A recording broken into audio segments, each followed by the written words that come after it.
Buenos días y felices Pascuas. El día de hoy en el Evangelio es un Evangelio muy sencillo. Una narración que pareciese es muy pobre comparada con las demás narraciones que hemos estado reflexionando sobre las apariciones de Jesús resucitado. Y no me malinterpretes, si nos detuviéramos a ver cada detalle de una de ellas, pudiéramos escribir un libro u organizar un retiro hablando solamente de una sola de esas apariciones.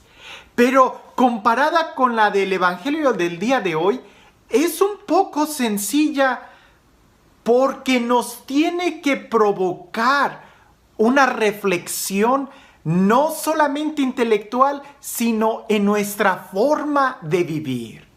Resulta que cuando nosotros, si se trata de creer en las malas noticias, somos muy buenos para creer inmediatamente en lo que nos dicen. Incluso a veces hasta muy ilusos, porque ni siquiera tenemos los detalles cuando ya estamos hasta contando lo que se nos dijo cuando se trata de una mala noticia.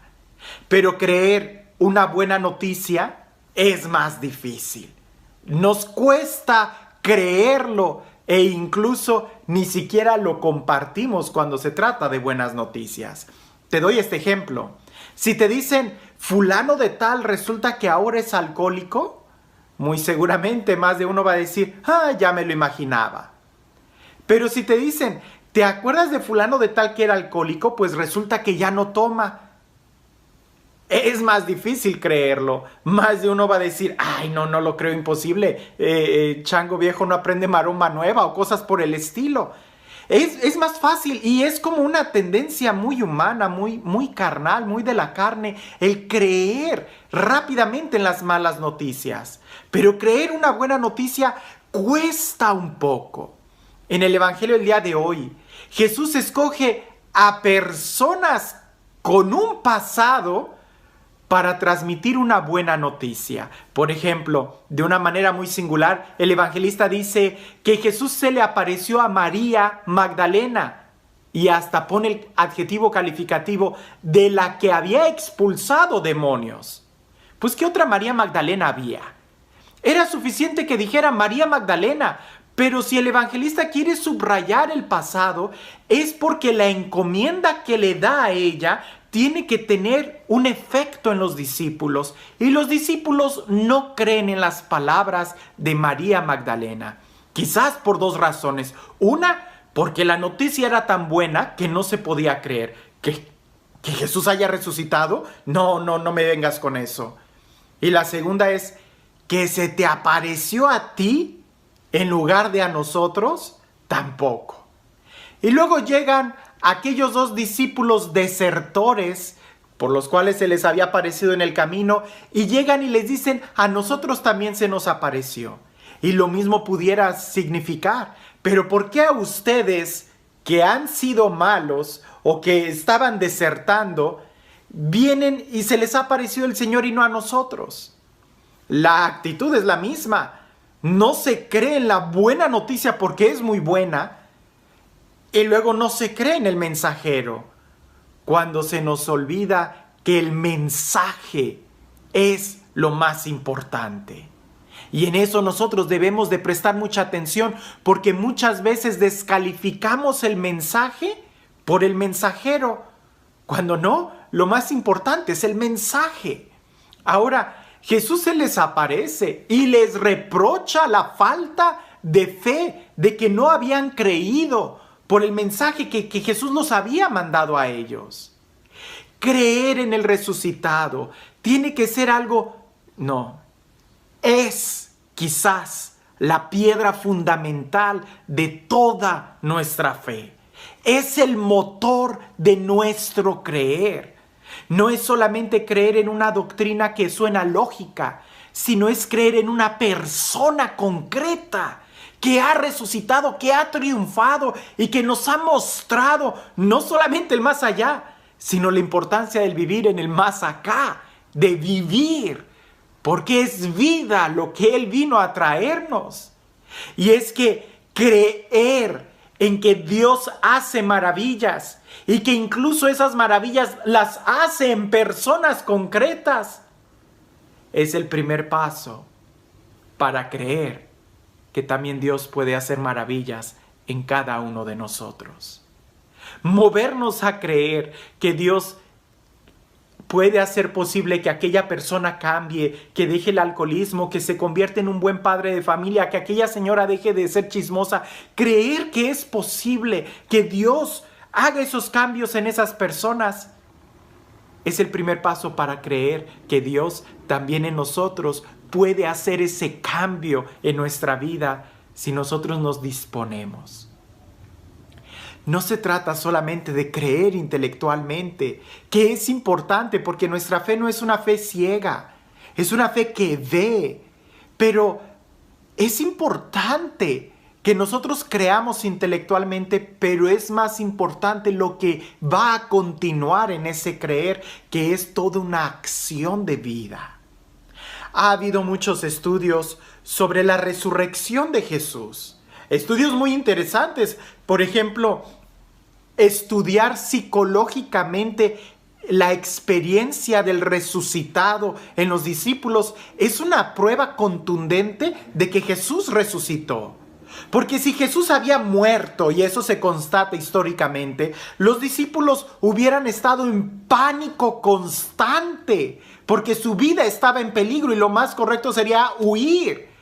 Algunos de los discípulos empezaron a huir, pero la experiencia del resucitado psicológicamente les hizo regresar. Y no solamente regresar, sino anunciarlo. Y cuando los compañeros, porque los discípulos, los apóstoles empezaron también a ser asesinados o empezaron a entregar también la vida como Jesús, los demás, lejos de llenarse de temor, se llenaban de esa valentía más fuerte, porque el efecto de la resurrección cambió totalmente la psicología. No es una psicosis, no es que hayan quedado locos. Quizás eso hubiera pasado si solamente uno de ellos se hubiera vuelto histérico y hubiera salido a contar un sueño. Pero que todos hayan tenido esa experiencia habla de una realidad histórica. Hay otro estudio que pudiera ser el estudio cultural. ¿Sería posible que hubieran tomado un cuerpo que se lo hubieran robado? ¿Sería posible que pudieran dar la vida por una mentira? ¿Sería posible que pasaran por en medio de las calles de Jerusalén cargando un cadáver en una fiesta que congregaba a tantas personas y que era precisamente de ese muerto del que se estaba hablando? No, seguramente no era posible que se robaran un cadáver en Jerusalén hace 2000 años en una fiesta y mucho menos semejante cadáver. Jesús resucitó, incluso culturalmente, incluso desde el aspecto de la religión. ¿Cómo poder explicar todas las profecías de hace 2000 años? ¿No qué? 3000, 4000, 5000 años atrás, que señalaban a Jesús y señalaban ese evento. Y todas las profecías del Antiguo Testamento empezaron rápidamente a embonar y a cobrar sentido. Lo que anteriormente estaba como en sombras, en la persona de Jesús resucitado se esclarece y se hace más claro que la luz del mediodía. Desde el aspecto religioso también se puede comprobar. Pero ¿sabes cuál es el aspecto más contundente sobre la resurrección? La experiencia personal que aún el día de hoy mucha gente sigue teniendo con ese encuentro con el Jesús vivo. Jesús vive. Es real. Y el primer paso que tenemos que dar es, en cierta manera, creer en fe, aceptarlo. Y el encuentro que se tiene con Jesús es real. Él está vivo y sigue caminando en medio de su pueblo, en medio de su iglesia, y sigue haciendo maravillas aún el día de hoy. Por eso te digo, es importante que creamos psicológicamente, que razonemos y que nos demos cuenta que Jesús resucitó. Pero también es muy importante que le abramos nuestro corazón y que tengamos esa experiencia que va a hacer que nuestra vida cambie, que va a hacer que nosotros también demos testimonio de que Jesús ha resucitado, sin importar que en un momento hayamos sido pecadores, que hayamos sido desertores, que hayamos tenido demonios en nuestro interior. Porque lo más importante es el mensaje que recibimos y mensaje que no podemos contener, sino que tenemos que anunciarlo. Jesús vive, ha resucitado. El día de mañana es mejor que el día de hoy. Si el día de hoy recibes como semilla la fe en Jesús resucitado. La pregunta es, ¿crees que Jesús resucitó? No, mejor aún. ¿Vives como si Jesús hubiera resucitado? ¿Vives de acuerdo a esa fe que dices que Jesús resucitó? ¿Tienes esa experiencia continua con el resucitado? Le preguntaron un día a la Madre Teresa de Calcuta: Madre, ¿cuándo fue su encuentro con Jesús? Y ella respondió: hoy. Porque cada día tiene que ser un encuentro con Jesús resucitado. No pierdas tiempo. Haz de tu vida una Pascua perenne. Haz de tu vida una Pascua que se renueva continuamente y que se profundiza en esa fe. ¿Para qué? Para que tu vida esté llena de vida.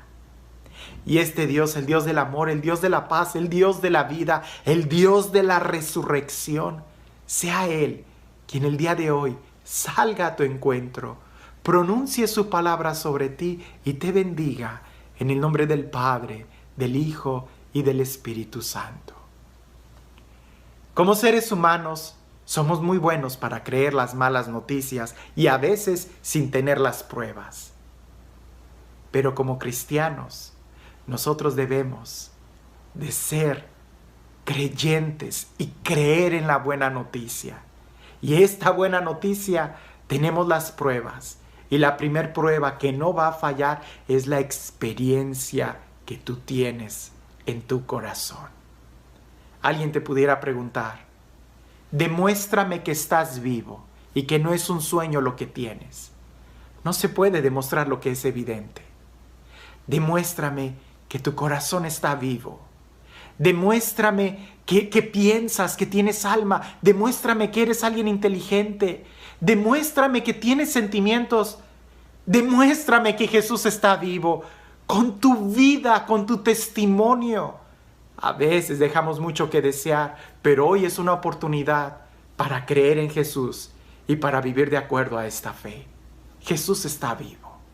Él vive, Él reina, Él está aquí y te invita a que tu vida esté llena de vida, es decir, que seas feliz. Acepta a Jesús, ten un momento de oración y reconócelo a Él, porque creer en Él es creer que tú puedes ser mejor cada día. Que tengas un excelente día.